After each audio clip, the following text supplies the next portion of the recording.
So there. Thank you, Sakura. Well, with tourism booming again, Hawaii is open for business. So we are chatting with Gabe Saglie from Travel Zoo, who once again drew the short straw and is in Hawaii this morning. Gabe.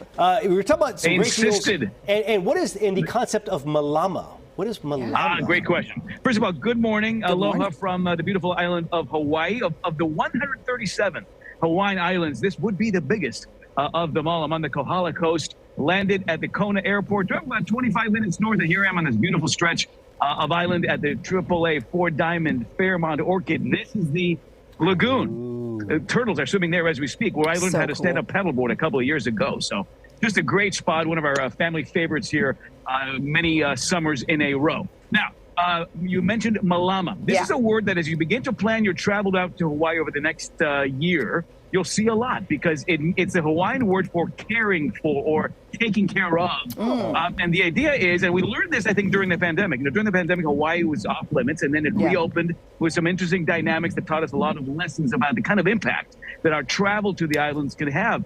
More traffic, more crowds. The ecosystem feels the effect of those of us who are from the mainland coming out here, right? So the malama message is, hey, come on back to Hawaii, rediscover places that you know and love, or discover brand new places like the beautiful Fairmont Orchid. But do it responsibly, and do it with mindfulness. And the beauty is that there are many experiences that are available as a traveler that teach you about the culture, about the history, about the people. You fall in love with these wonderful stories of who these people are and what these islands are all about, and that just makes it easier for you to, just be responsible, be more mindful, respectful about the way that you come enjoy the beautiful islands of Hawaii. So it translates loosely to don't be a jerk. That's the idea. But, you'd be surprised where you do see a lot of that kind of thing happening because people sort of let loose and just want to sort of become a part of the island. The idea is you want to observe it from a safe distance. There's these beautiful turtles that swim up here. I mean, that you can go snorkeling right here. Turtles. I saw manta rays here yesterday. Amazing amount of tropical fish. But you've got to observe these beautiful creatures from a safe distance. You've got to be respectful. You'd be amazed how many people just need to be reminded about these very basic things. Over the summer when I was here with my family, and I'm not sure if we have that video handy, but there were a couple of things that we did that, again, was part of that experience. We took that sunrise canoe ride. So the sun just came up, we're 2 hours early here in Hawaii. There's me and my family. We took, Travis was our guide. And we went out, probably at a mile and a half offshore. The canoe culture, obviously, goes back 2,000 years in Hawaii. And then when you get out there and you turn around and you see the island from that distance, you see pods of dolphins swimming by you.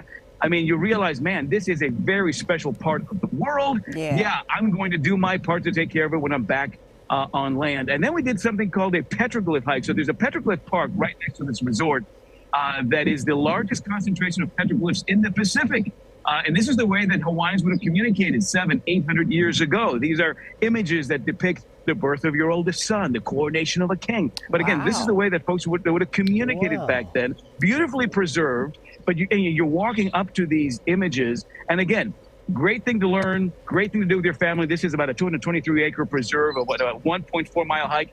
But learning about this makes it easier for you to really embrace it and take care of it responsibly. That's fantastic. That's great. Respect it. I love it. All right, so it's travelzoo.com. You get all the details.